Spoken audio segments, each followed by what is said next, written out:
ஓம் சாந்தி. அவ்யக்த சமிகை 2 மே 2024. இன்றைய பாப்தாதானுடைய மகா வாக்கியம், आपके पास सबसे बड़े से बड़ा खजाना खुशी का है, इस खुशी के खजाने का दान करते रहो. பாபா சொல்றாரு, உங்களிடம் இருக்கக்கூடிய மிகப்பெரிய பொக்கிஷம் என்னவென்றால் குஷி, மகிழ்ச்சியாகும். இந்த குஷியின் பொக்கிஷத்தை, மகிழ்ச்சியின் பொக்கிஷத்தை வள்ளலாக இருந்து பிறருக்கு தானம் செய்யுங்கள். எப்பொழுதுமே நம்முடைய புண்ணிய கணக்கை சேமிப்பதற்காக பாபா நமக்கு சொல்லக்கூடிய ஒரு வழி என்னவென்றால், உங்ககிட்ட என்ன இருக்கோ நீங்கள் அதை கொடுங்க.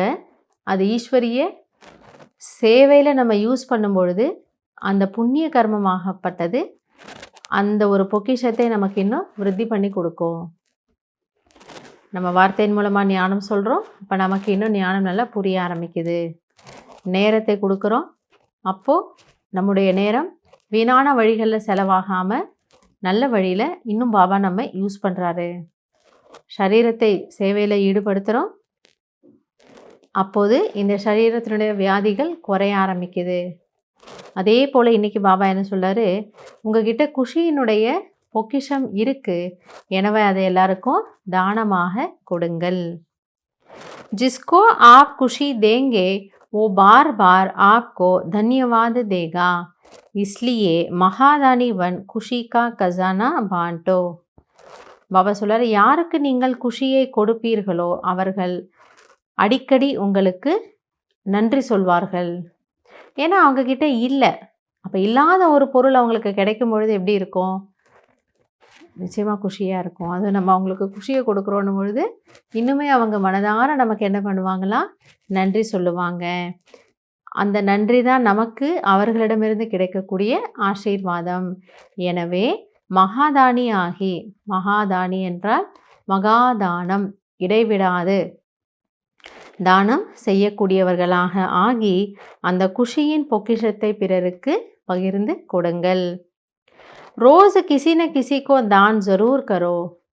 தினமும் அவசியம் யாருக்காவது நீங்கள் இந்த குஷியை தானமாக கொடுங்கள். கண்டிப்பாக நம்ம கொஞ்சம் பேரையாவது தினமும் மீட் பண்ணுவோம் இல்லையா? சரி, நான் வீட்டிலே இருந்ததுனால யாராவது ஒருத்தவங்க வீட்டுக்கு வருவாங்க, இல்லை யாரோ ஒரு ஃபோன் பண்ணுவாங்க, ஏதோ ஒன்று. அப்போ அவங்களுக்கு நம்ம இதை கவனத்தில் வச்சுக்கணுமா, இவங்களுக்கு நான் குஷியை கொடுக்கணும்.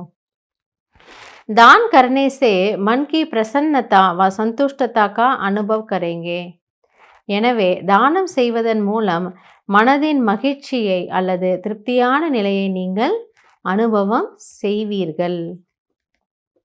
ஸோ அவங்கள நம்ம குஷிப்படுத்தும் பொழுது பாபா சொல்றாரு, உங்கள் மனசுக்கு அந்த குஷி கிடைக்கும். நம்ம மனசு ரொம்ப திருப்தியாக இருக்குமா, ரொம்ப லேசான ஒரு நிலையை நீங்கள் கண்டிப்பாக அனுபவம் செய்வீங்க. எனவே குஷியை பிறருக்கு தானமாக நீங்கள் கொடுங்கள்.